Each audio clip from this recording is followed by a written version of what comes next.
पिछले वीडियो में हमने रीड सन 2012 के उर्दू के लेवल 1 की फर्स्ट लैंग्वेज को डिस्कस किया है। आज हम लोग सन 2012 में पूछे गए लेवल 1 की ही सेकेंड लैंग्वेज के क्वेश्चंस को हल करेंगे। रीड के प्रीवियस ईयर क्वेश्चन पेपर को लगातार हम लोग हल कर रहे हैं।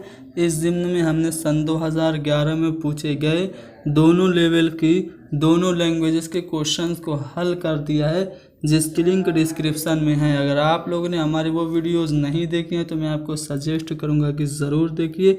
चलिए शुरू करते हैं। आप लोग हमारे इस चैनल को ज़रूर सब्सक्राइब कीजिए, वीडियो को ज़्यादा से ज़्यादा शेयर कीजिए।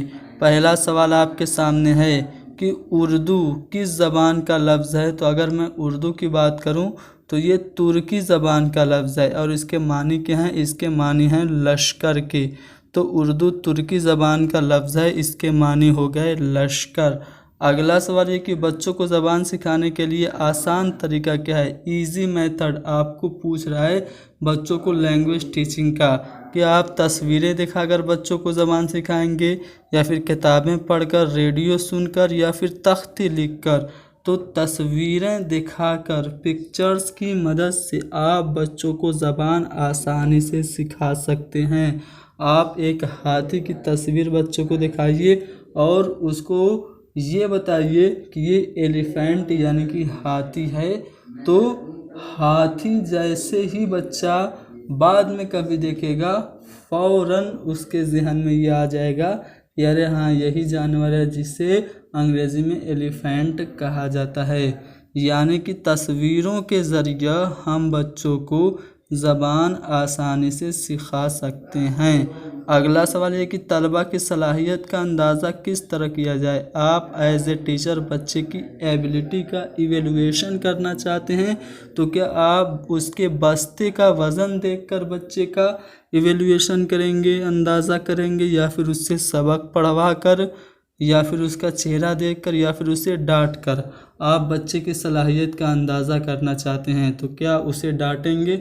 बिल्कुल नहीं। आप एक बच्चे को सज़ा या डांट नहीं सकते हैं। उसका चेहरा देख कर क्या आप उसकी एबिलिटी का अंदाज़ा लगा लेंगे? अगर वो खूबसूरत है तो समझदार बंद होगा, बदसूरत होगा तो वो बुद्धू होगा या फिर कम अक्ल होगा? जी नहीं, आप ऐसा भी नहीं कर सकते हैं।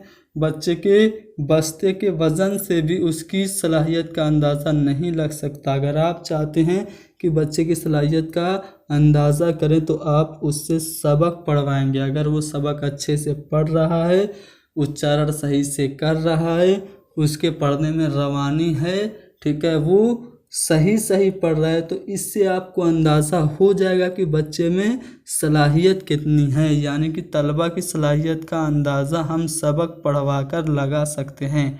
डाल्टन प्लान का तजर्बा किस सन में किया गया। वैसे तो डाल्टन प्लान जो आया था वजूद में वो सन 1912 में आया था।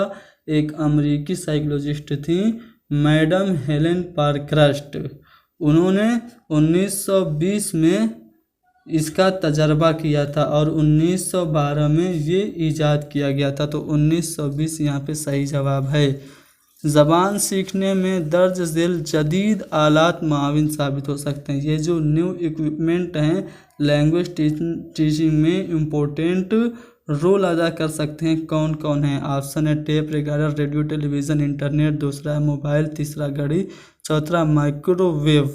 तो माइक्रोवेव और घड़ी, इससे तो ज़बान सीखने में मदद नहीं मिल सकती। मोबाइल से कुछ हद तक मिल सकती है, लेकिन अगर मोबाइल में इंटरनेट नहीं है तो आप उससे फ़ायदा नहीं उठा सकते। यानी कि हम कह सकते हैं कि जो जदीद आलात हैं, जो न्यू इक्विपमेंट हैं जो कि लैंग्वेज टीचिंग में इम्पोर्टेंट हैं, वो है टेप रिकॉर्डर, रेडियो, टेलीविज़न और इंटरनेट। तो पहला वाला ऑप्शन सही हो गया। अगला सवाल ये कि बच्चों को पढ़ाने के लिए आप किस तरह से आमादा करेंगे।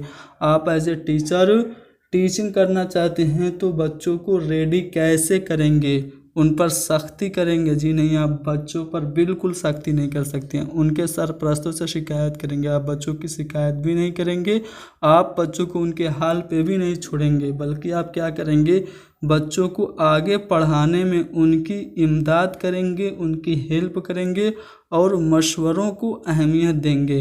यानी कि जब आप बच्चों को पढ़ाएंगे और चाहेंगे कि बच्चे पढ़ने के लिए आमादा रहें तो आप उनकी मदद करेंगे। और बच्चे अगर कोई भी मशवरा देते हैं, कोई भी बात कहते हैं तो आप उनकी बात को इम्पोर्टेंस देंगे, अहमियत देंगे।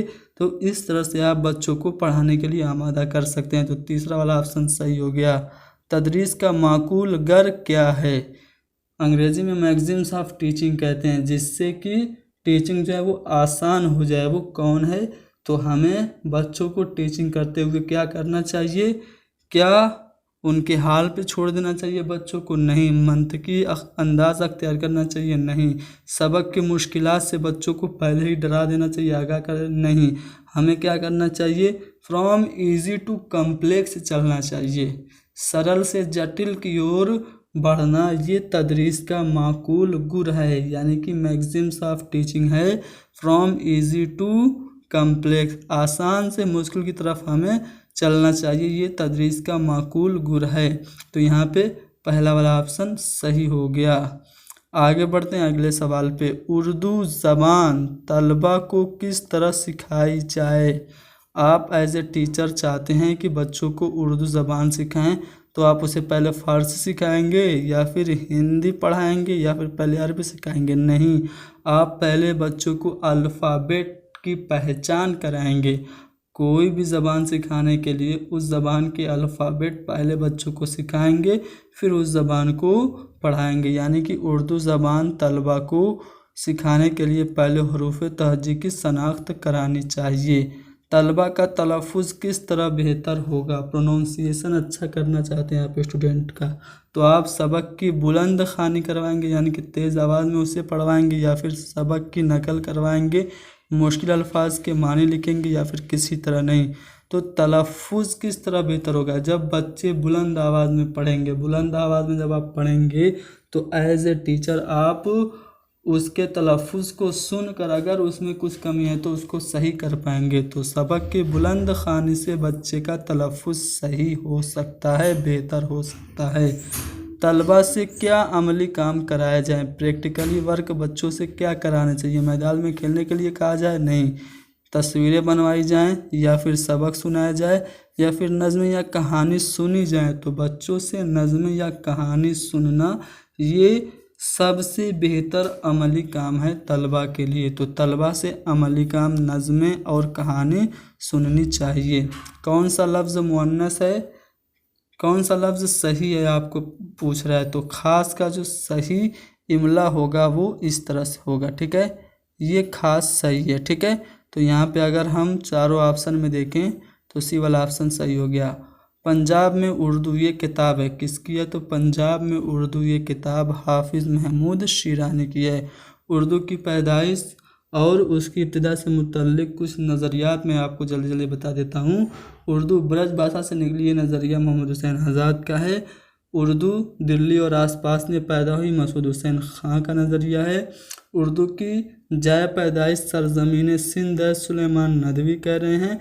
और उर्दू की पैदाइश पंजाब में हुई, ये अपनी किताब पंजाब में उर्दू में हाफिज़ महमूद शिरानी ने बताया। एराब किसे कहते हैं? तो ज़ेर ज़बर जो पेश होता है ना, ठीक है? मान लीजिए ये मैंने एक लफ्ज़ लिखा तो यहाँ पे लिखा तो ज़ेर हो गया, इस तरह ऊपर कर दिया तो ये ज़बर हो गया, मैंने इसको ऐसे बना दिया तो ये पेश हो गया। तो ज़ेर ज़बर पेश इसी को क्या कहते हैं? एराब कहते हैं। तशदीद लगे अल्फाज को हम लोग क्या कहते हैं? तो उसको मुशद्दद कहा जाता है। जैसे मैं एक लफ्ज़ लिखूँ मुअल्लिम, तो अगर मैं मुअल्लिम लिख रहा हूँ तो मैंने लाम पर इस तरह से बना दिया तो ये जो लाम हो गई ये मुशद्दद हो गया।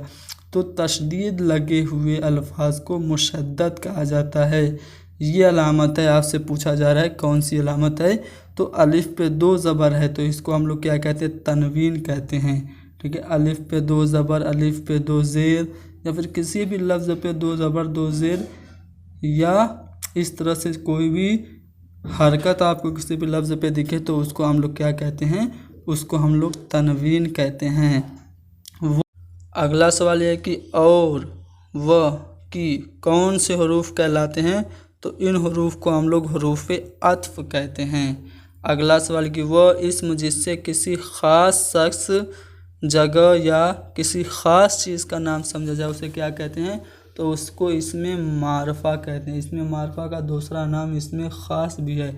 अब इसमें नकरा किसे कहते हैं, तो इसका दूसरा नाम इसमें आम है। जिसमें किसी आम शख्स, आम जगह या आम चीज़ का नाम समझा जाए उसे इसमें नकरा कहते हैं। जैसे लड़का, लड़की, ठीक है, डॉक्टर, ठीक है, टीचर, तो ये कॉमन नाउन है। कॉमन नाउन को इसमें नकरा कहते हैं। प्रॉपर नाउन जैसे किसी ख़ास शख्स या किसी स्पेसिफिक ऑब्जेक्ट का नाम, जैसे दिल्ली एक ख़ास शहर है, अली एक ख़ास आदमी का नाम है, तो ये इसमें मारफा हो गया। इसमें मुसग्गर क्या होता है, किसी इसम को जब छोटा करके बताया जाता है तो वो इसमें मुसग्गर होता है। जैसे संदूक, ये इसम है, इसको हम लोग संदूकचा कह दें तो ये इसमें मुसग्गर हो गया। बाग, इसको बागीचा कह दें तो बागीचा इसमें मुसग्गर हो गया। इसमें मुकब्बर क्या होता है, इसको भी मैं आपको बता दूं।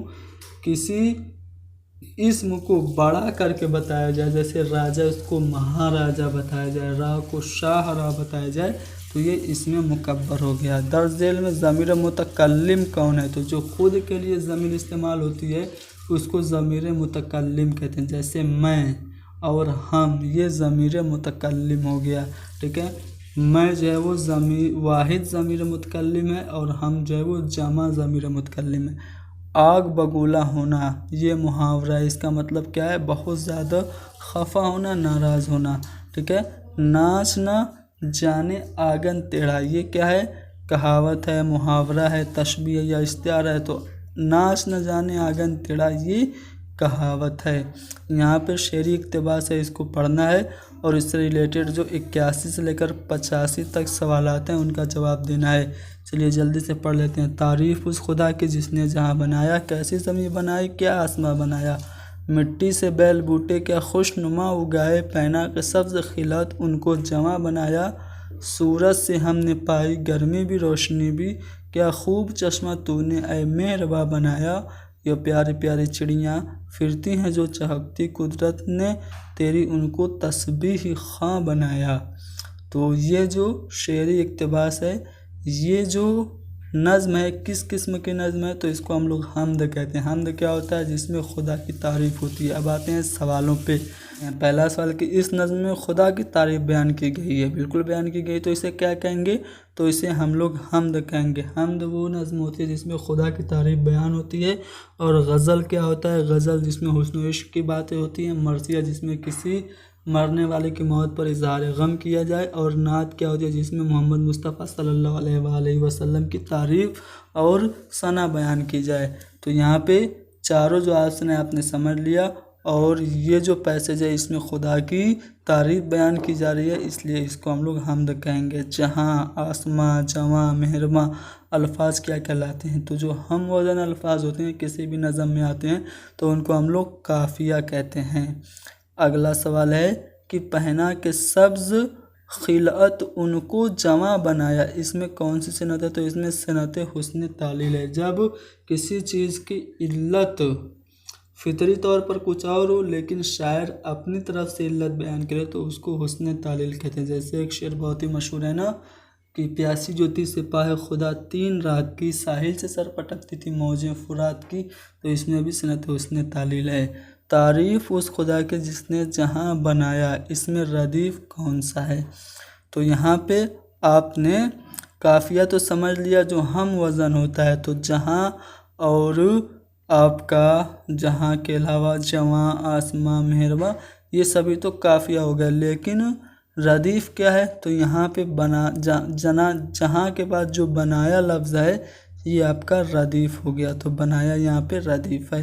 खिलात के मानी क्या है, तो खिलात कीमती लिबास जो किसी बादशाह की जानिब से किसी को एजाज़ के तौर पर, इनाम के तौर पर दिया जाता है, उसको खिलात कहते हैं। अब एक और पैसेज है, नसरी पैसेज है, इसको हम लोग बिना पढ़े सीधे सवालों पे आते हैं और देखते हैं क्या बिना पैसेज के पढ़े भी सवाल हल हो सकते हैं। पहला सवाल की आदि थम गई है, इसमें कौन सा फेल, इसमें फेल किस लफ्ज़ से ज़ाहिर हो रहा है, तो आदि थम गई है, तो यहाँ पे थमना जो है ये फेल है, तो थम गई इस लफ्ज़ से फेल ज़ाहिर हो रहा है, तो पहला वाला ऑप्शन सही हो गया। झैल में से मुअन्नस लफ्ज़ कौन है, तो आसमान, ये मुज़क्कर है, ठीक है। अंधेरा, ये भी, पट भी, लेकिन खिड़की जो है मुअन्नस है। वो घबरा कर खिड़की की तरफ दौड़ा। इसमें मफूल कौन है? तो वो तो फ़ाइल है। खिड़की की तरफ दौड़ा ना, तो खिड़की मफूल है, तो यहाँ पे खिड़की मफूल हो गया। वो करीब आ जाती थी में फ़ाइल कौन है? कौन करीब आ जाता? वह, तो वह जो है ये फ़ाइल हो गया, तो यहाँ पे ये वाला ऑप्शन सही है। अंधेरा कुछ कम हो गया, इसमें कौन सा फ़ेल है? तो अंधेरा कुछ कम हो गया है, तो ये फ़ेल माज़ी करीब है। तो यहाँ पे फ़ेल माज़ी करीब तो ऑप्शन में नहीं, फ़ेल माज़ी सिर्फ ऑप्शन में है, तो यहाँ पे फ़ेल माज़ी हो गया। वो अंधेरा कुछ कम हो गया है, ये फ़ेल माज़ी है।